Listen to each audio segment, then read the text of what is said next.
Today we are going to talk about clauses. There's two different types of clauses. There's the dependent clause and the independent clause.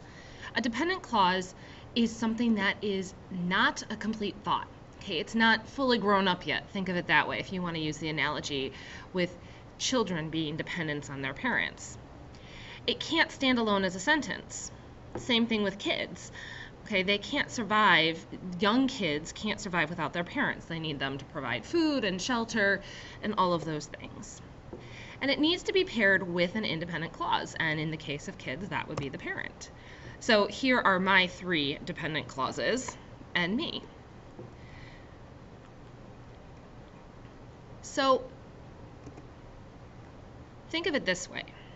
Do you even recognize either of these guys? Probably not, because they are dependent on something. Okay, the top one, dependent on his beard. Okay, this is Willie Robinson from Duck Dynasty. I'll be honest, I have never seen an episode of Duck Dynasty, but I am aware of the world around me, and so therefore I would recognize the guy with the beard, but not without the beard. How about the bottom one? Same thing. He's dependent on that beard in order to be recognized. So again, dependent is relying on something else in order to survive. Think of it that way. So a dependent clause relies on an independent clause in order to survive. So here's a few sample dependent clauses. Okay, which is my least favorite? Okay, well, what is her least favorite? We don't know what that is, and so by itself it doesn't work. Weird me out. Well, who or what weirds him out? Before he shaved it off. I'm waiting. This isn't telling us anything except for when. Okay, so if you get that feeling of, and please finish the sentence, then it is a fragment or a dependent clause. So the other type of clause is the independent clause, and this is something that all of you want to be. You want to be independent. You want to live on your own. You want to provide for yourself. You want to not be reliant on your parents for survival. Okay, and according to our society, at the age of 18, at that point, you are allowed to become independent. Okay, so independent for grammar is a complete thought. It can stand alone as a sentence. Okay, it is able to go out and be by itself. It doesn't need anything to be attached to it. And it doesn't rely on other clauses to exist. So think graduation. Once you graduate high school, some of you will go out and become completely dependent or independent.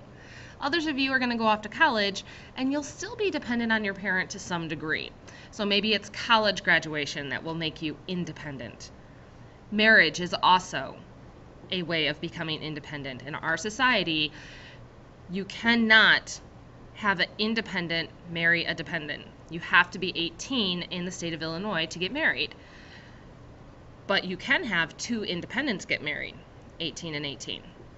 Forgive me if this metaphor is not working for you. All right, so what's this? I'm willing to bet everybody was able to guess that this is Mickey Mouse, because Mickey Mouse, just the outline, the silhouette of his face, everyone knows who he is. So he is independent of any accessories, including eyes, a nose, a mouth, all that stuff. So here's a few sample dependent clauses. I've taken those this should say sample independent clauses.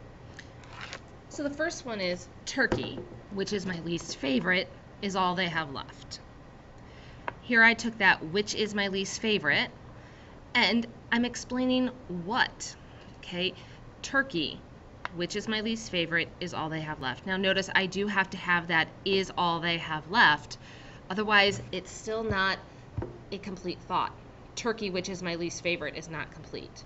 Turkey is all they have left is the independent clause, which is my least favorite is the dependent clause. Bring it together and it works.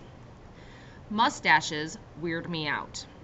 Here we have an independent clause. We have the subject and then the verb. Mustaches weird me out. Paul took pictures of his beard before he shaved it off. Okay, so now we know what happened before or just prior to shaving off that beard. So notice these two are simple sentences. Okay, that's what we're going to move into next. Both of these are simple sentences, meaning it's got a subject, a verb, and no complex clauses. So a simple sentence equals one independent clause.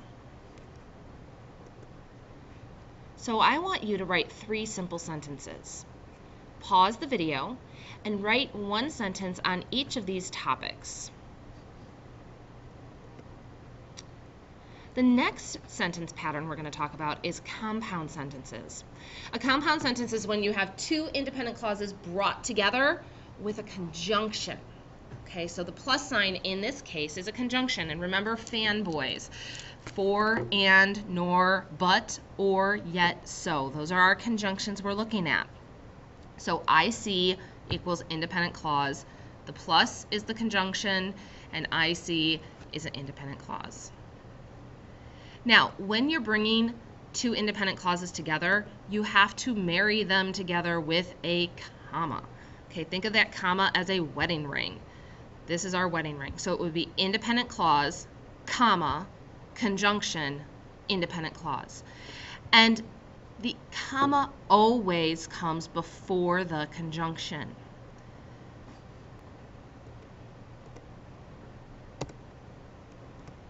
So for instance, I cannot stand mustaches, yet I love goatees. Here I have my first independent clause, the comma, conjunction, and then my second independent clause. I love goatees is a complete thought. I cannot stand mustaches is a complete thought. And then the comma and the conjunction are what bind them together. Okay, it's your turn again. I want you to write 3 compound sentences, each with a different conjunction, so I don't want you to use the same conjunction twice. I've given you 3 topics again. A couple hints. Make sure the clauses before and after the conjunction are both independent. Also, don't forget to put a comma before your conjunction. So once you're done doing this, we're done with the video. So go ahead, hit pause, write your sentences, and I will take a look at them tomorrow.